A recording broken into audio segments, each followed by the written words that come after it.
Welcome everybody to another episode of Rewind the Times, being done on Halloween. So everybody, happy Halloween.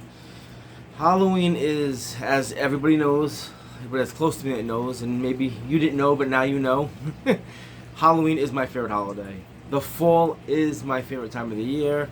I feel like, I've said this a million times, I feel like every month brings something fun. Starting off with September, because my birthday's in September, and then you got October, which is Halloween, and then Thanksgiving, and then Christmas. I just love the fall. Something about it. I mean, it's like, there's 12 months in a year, but for the first, I don't know, 8 months, people are kind of jerks, to say it in a nice way. But for some reason, when the fall comes around, people seem to change a little bit. It could be the eggnog. I just think it's the atmosphere. I think people change because of it. It's like a very I don't know, man. It puts you in a good mood, and Halloween is definitely one of those things that put me in a good mood. What I want to talk about today is I want to talk about my Halloween memories, things that I hold near and dear to my heart, things that I still do. I have kind of routines that I do that I've been doing since I was young. And that I'll continue to do, and I noticed that they're kind of getting passed on to my kids because they're doing them, and I just want to talk about it and maybe hear your memories and hear what your routines are. So, so first I want to say, one thing about Halloween is you can't have Halloween. To me, there can't be no Halloween without Jason Voorhees and the Friday the 13th movies, and not just any movies. Friday the 13th on CDE or CED. I forget which one it is. So back in the 80s, in the late 80s, this is going to be kind of a long video, guys. Well, one of my longer videos, because I got a lot I want to kind of talk about. So please sit back, relax, and enjoy, and I hope you do enjoy what I got to talk about. Back in the 80s, like nowadays we have, Blu-ray, we have 4K, we have DVD. Well, back in the day you had VHS, you had Betamax. But you have something called CED. It is called CED. Basically, they were like Sony made them, and they were these giant laserdisc movies. And it was supposed to, it was supposed to be like the new Blu-ray for back then. The quality was supposed to be amazing. The problem with these CEDs is that if you ever touched it, you pretty much would ruin it, and it would skip and constantly skip and skip. And they were only made to be watched like no more than like 90 times or something, or it was a weird amount. I watched a special on here a couple of years ago, and the guy broke down and he talked about the Sony CED system and how it was supposed to be revolutionary and it was supposed to be this great thing, and people did like it. They were very expensive. Then I'll tell you how I came about watching it. But what happened is for some reason you could only watch so many of them. You can only watch the movie so many times, and then after a while there was like this rubber band or something, or this clip that's inside the case. I'll show you in a second. It snaps off, or it breaks, and you have to either replace the movie itself, or you have to replace the clip. So these movies, they just weren't meant. They're only meant to last. And now someone like me, I love watching movies over and over again. I have no problem watching my favorite movies over and over again. I would have ran these things out. I mean, I watched my Scream Factory, Friday the 13th. Blu-rays all over and over again. I mean, I would have ruined them if they were CEDs. But one thing that I love about the CEDs is they bring back a lot of good memories to me. And the first time I ever seen a CED system was in the 80s. My auntie Debbie and my uncle Frankie. I don't know. I guess they were kind of the richer, my richer auntie and uncle. To basically blatantly say it. My uncle Frankie, I think he's only had one job his whole life, and he rode the Ripta bus. He rode the buses his whole life. Every day he told me he would get up at like 4 in the morning, he had to be downtown for 5 o'clock, and he'd get in his bus and he drove it like 3 times, 3 giant circles, and then he'd go home. He did this 5 days a week and had the weekends off. And my aunt, she used to clean houses, and in Rhode Island. We have Channel 10 News, and the newscaster is Patrice Wood, and my aunt cleaned her house, and they made a really good living. And what's really cool is the house that they're living in right now is the same house that I used to go have my Halloween in. So when I was young, I would always go to my aunt's house for Halloween. My mother and my auntie, obviously their sisters, they were so close. So we'd always, the kids, me, I was always close to my aunt's kids. You know what I mean? Because, my mom was always going over there. I do have two uncles, unfortunately they passed away. Yes, unfortunately they both passed away. Just my Aunt Debbie is the only person that is alive. So, my Uncle Archie, my Uncle Eddie always did things. We would do family outings together, all four of us, because there was four people in my family completely. My mom, my auntie, and my two uncles. And unfortunately, my mom was the youngest out of all of them. She passed away first, and then my Uncle Archie passed away, and recently my Uncle Eddie passed away. So my auntie, Debbie, is the only living member out of the four of them. But we go to our house all the time. So, I remember watching Punky Brewster. There's at my auntie's house, there's this, I have so many wonderful memories. I close my eyes, and God has really blessed me with an amazing memory. It's good and bad, because I can remember all the amazing things, but unfortunately, I can remember a lot of the bad things, too. But my aunt would, I would go to the local smoke shop down there and buy Garbage Pail Kids, which I still collect to this day. I have series 1, 2, I have all the series, pretty much, even the newer ones. But we go to the local smoke shop for $1 and buy, 4 packs for the quarter a piece, and then we'd sit there, me and my cousins, we exchange cards. Just amazing memories, for me. But my aunt had a CED system. And I remember looking at it the first time and going, oh, what is this thing? This thing is huge. And my aunt had a big, giant projector screen TV, which were big back in the day. Nowadays, obviously, we don't have those. We have flat screen TVs, 4Ks. Like I have a 4K TV. Things are just so different. Smart TVs, all this other stuff. But my aunt had a really awesome projector screen TV. The problem with those TVs is once the tubing went on it, you'd have to replace it, and it was just a pain in the butt. So you just had to basically buy a whole new TV because the tubing, the pot was just so expensive. But to get back to what I was saying, is my aunt, we'd all sit on the couch around Halloween time and we'd watch Friday the 13th movies. And there was 5 of them that made it onto CED Laserdiscs, and I bought all 5, and they will stay with me for the rest of my life. They're very heavy. I wish they were the ones that I watched when I was young, but we'll start off with number 5. They're so cool looking. So that's a CED system. You put it in like this. You can kind of hear it. Yeah, you can kind of hear the CED, the laser disc in it. So there it is right there. You put it in, and the clips would pop this open, and the CD would go in, and you just pull out the case, and then when the movie was done, you push it back in and take out the laser disc. And I own all of them. This is my second favorite Friday the 13th movie. This is The New Beginning. Roy is my boy. Love this one. Absolutely love Friday the 13th Part 5. It does get hate on it a lot, but I don't care. It's my favorite. And then, obviously, Part 4, the final chapter. This is a lot of people's favorite one, which is understandable. Corey Feldman's in this one. He plays Tommy Jarvis. The one that everyone likes. It's either that Tommy Jarvis or Tom Matthews Tommy Jarvis. Now, this is the one that I remember watching a lot. And this one came out in 1984, so I was 4. And I can remember sitting on the couch with my family watching this one. And that was Friday the 13th Part 3. For some reason, man, I just remember us all sitting around the couch watching this one. And this movie scared the hell out of me when I was young. Just scared the hell out of me. You know what I mean? Especially when he's like chasing after her, and she's hanging out of the window, and he's grabbing onto her shirt, and it rips off, or her jacket. That whole scene at the end just scared the hell out of me. And when Shelly walks in the house and he's dead, and the girl thinks she's like, "Stop messing around, Shelly," and he's really dead. His neck's all cut up. Just scared the crap out of me. And then there's my favorite Friday the 13th, which is Friday the 13th Part 2. I absolutely love this one. Look at that. Love that. Just love these. They're very heavy, and some of these are rare. They go for a good amount of money, $100, $150 each. So I guess that's pretty good. And then Friday the 13th Part 1. Just love that. Look at that picture of them all right there. I just love that. Look at that cast. Kevin Bacon's there. David Crosby, which is Bing Crosby's son.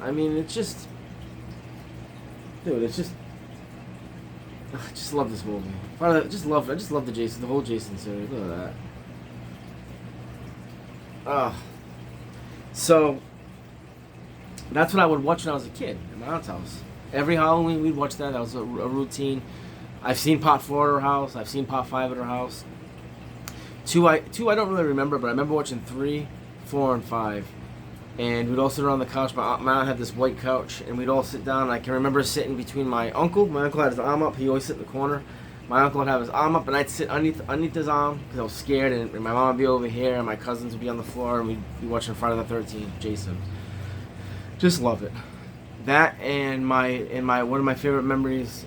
My favorite memories are the Ben Cooper costumes, which any kid from the 80s and 90s knows what I'm talking about. They're the costumes that are made. They're like plastic, and you pretty much, you put them in, and you'd be lucky if they lasted 10 minutes because as soon as you walked off the curb, they would split somewhere with the plastic match and that rubber band that by the end of the night would be digging into your head, and it hurt so much. But those costumes were just so cool looking. And I went out every year as a Ben Cooper costume. I remember going to the store and picking it out.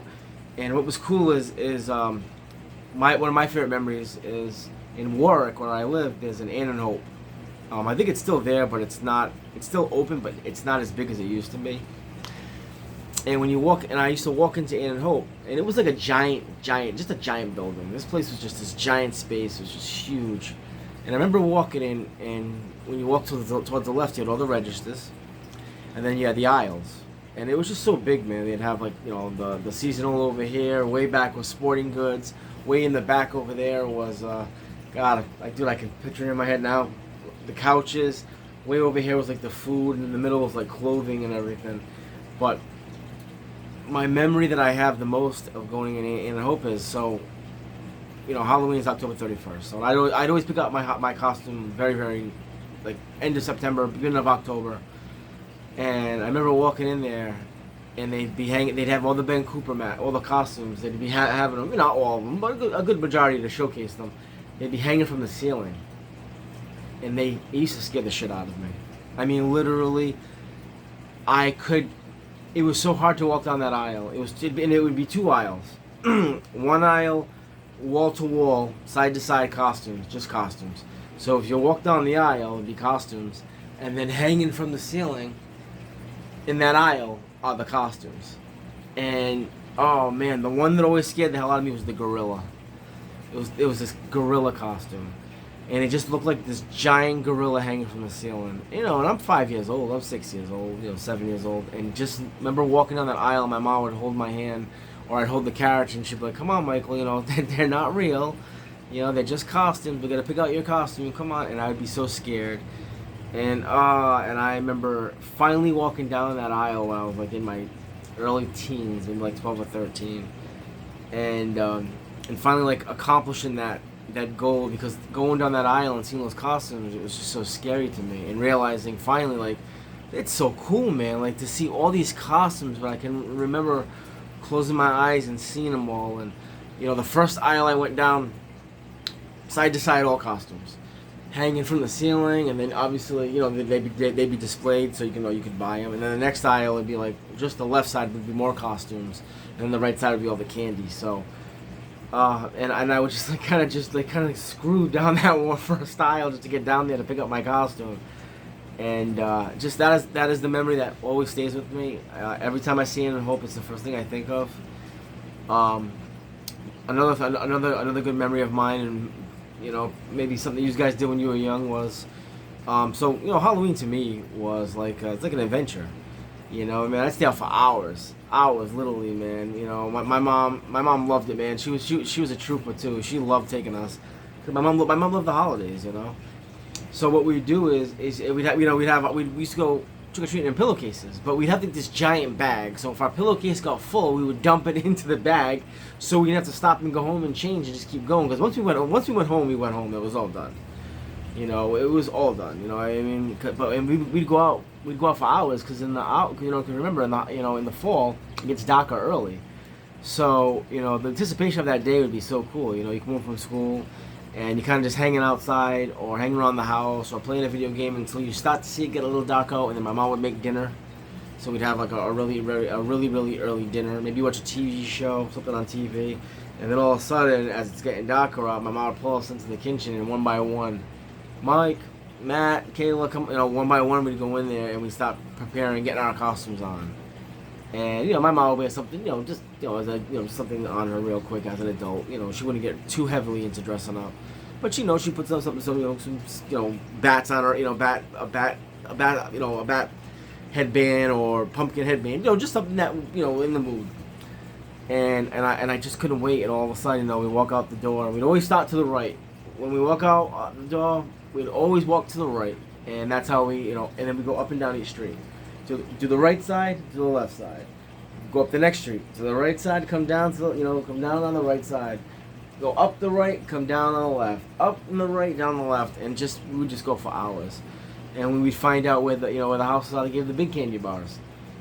And we wouldn't tell nobody, unless tell our close friends or something like that. And then the following year we'd go and try to hit them up really fast, because we didn't want them to not go, not run out of them. But one of my favorite memories of Halloween. This would be the last thing that I talk about before I head out of here. So I gotta get ready. Tonight's Halloween. And I'm gonna get dressed up tonight, man. I'm going out as a mad scientist. I'll put some pictures on on it when I'm done. So one of my memories is Mortal Kombat just came out. So I want to say the video game came out I think 92, but the movie came out in like 93, I think it was. And this was my first homemade costume. Like I made it myself. I was Sub-Zero. I took white shirts. I painted. I took blue crayon. I mean, it was my own thing. So it wasn't like the greatest looking costume, but I remember taking like those masks that you wear when it's cold out, and you put over you. And I remember taking, you cover your face. The football players wear them in the wintertime too when they're playing to keep your face warm.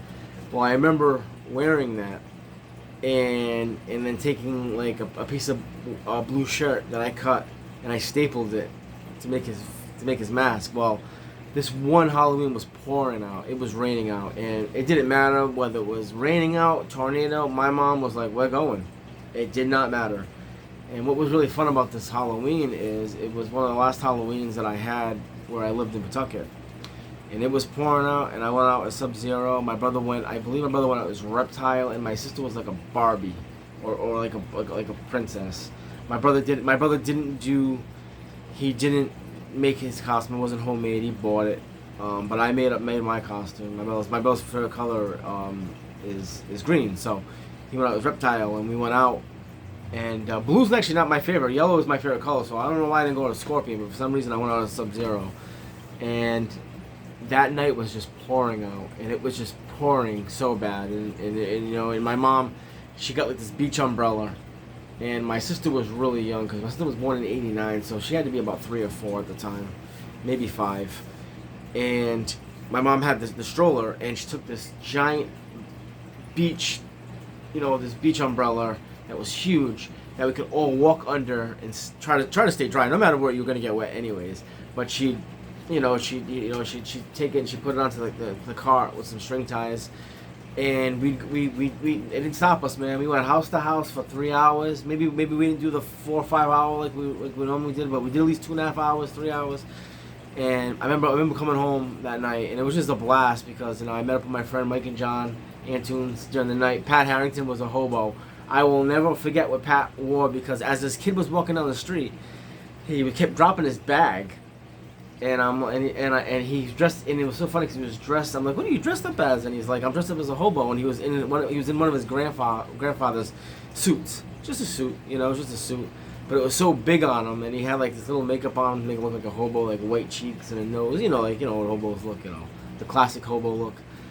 And I remember him walking down the street and dropping his bag, and he came with us for a little bit. And he went trick-or-treating with us for a little bit, and then he went off and did his thing with Jarrett Murner, and I think his brother Jay came later on.